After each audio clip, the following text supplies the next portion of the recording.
এগুলো হচ্ছে সাবান তৈরির ফুল একটি সেটআপ। এই সেটআপটি দিয়ে আপনারা সাবান জাতীয় যত পণ্য আছে, এটা বিম সাবান হোক, গায়ে দেওয়ার সাবান হোক, বল সাবান হোক, যে কোনো ধরনের সাবান করতে পারবেন। এটা হচ্ছে কাটিং মেশিন এবং এটা হচ্ছে প্লোডার। এটাই মূল মেশিন যেটা দিয়ে মালটা বের হবে। সাবানের বার যেটা দিয়ে বের হবে এটা হচ্ছে সেটার মূল মেশিন। এটাকে প্লোডার মেশিন বলে। এটা হচ্ছে কাটিং মেশিন,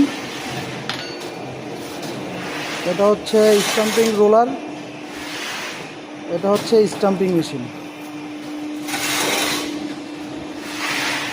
এখানে দুইটা ডাইস বাঁধাই করা আছে, একটা ওই পাশে একটা, দুইজনে কাজ করতে পারবে এটা দিয়ে।